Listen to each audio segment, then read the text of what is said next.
Hello everyone, welcome to GK Jam ignite your brain. This is Simran Shekhar. कैसे हो आप सभी लोग? सो गाइस, हम लोग यहाँ पर पढ़ रहे थे ये जो चैप्टर है हमारा जुडिशियरी, ये चैप्टर हम लोग पढ़ रहे थे।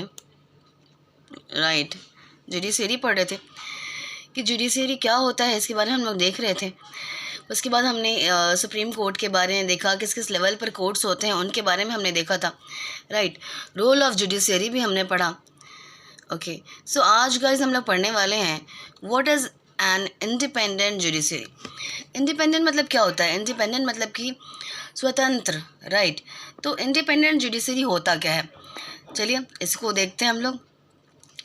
इमेजिन अ सिचुएशन, एक सिचुएशन आपको इमेजिन करना है guys, in which a powerful politician has encroached on land belonging to your family। मान लीजिए कि एक बहुत ही पावरफुल पॉलिटिशियन है, उसने आपकी ज़मीन पर कब्जा कर लिया।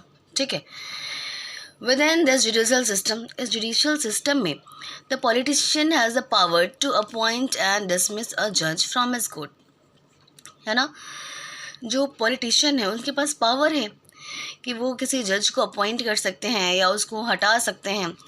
When you take this case to the court, आप जब इस कोर्ट को इस केस को कोर्ट में ले जाते हो, द जज is clearly partial two the politician.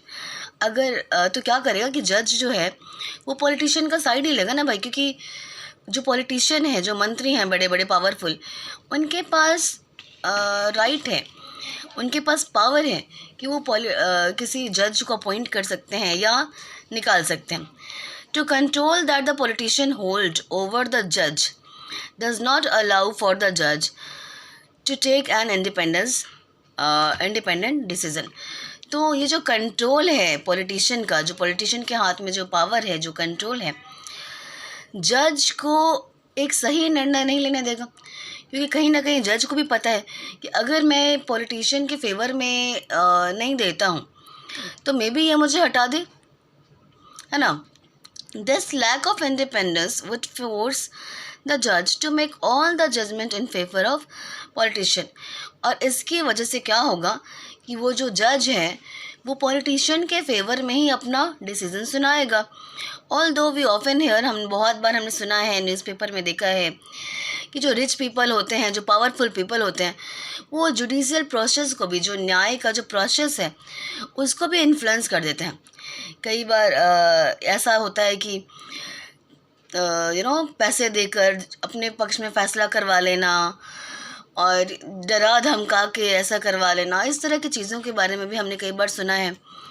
Right, the Indian constitution protect against this kind of situation by providing for the independence of the judiciary। हमारा जो भारतीय संविधान है वो इस तरह की हरकतें ना हो, हमारा जो जुडिशियरी है, सिस्टम है, वो किसी भी तरह से इन्फ्लुएंस ना हो, चाहे वो कोई बड़े नेता हो या फिर कोई बहुत ही रिच आदमी हो, उससे इन्फ्लुएंस ना हो।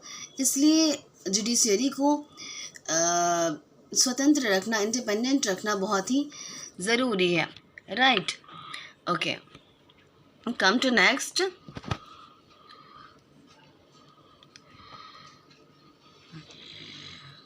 All right, one aspect of this independent is the separation of power. इस इंडिपेंडेंट का, ये स्वतंत्रता हमारे भारतीय संविधान में मिलती है जुडिशियरी, इंडिपेंडेंट जुडिशियरी की।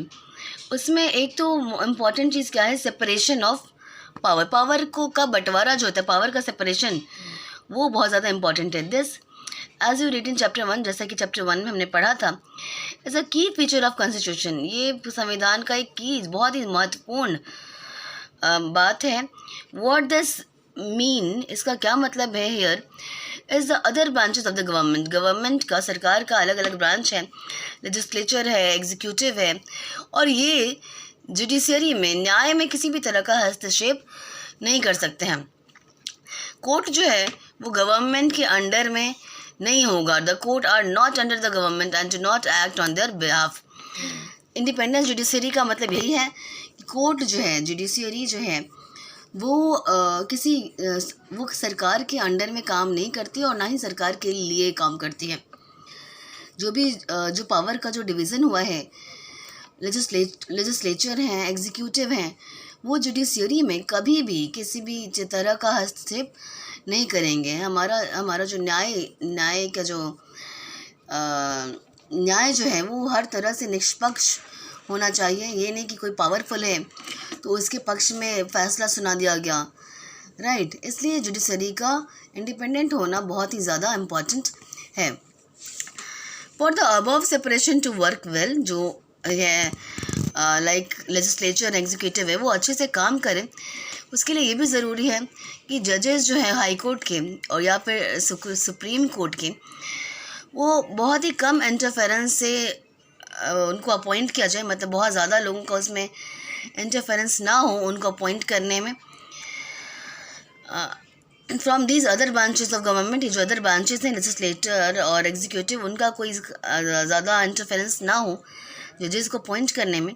और एक बार उनको अपॉइंट कर दिया जाए तो उसके लिए बहुत ही डिफ़िकल्ट भी हो जज को रिमूव करना। तभी तो हर जज के अंदर ये भावना होगी ना कि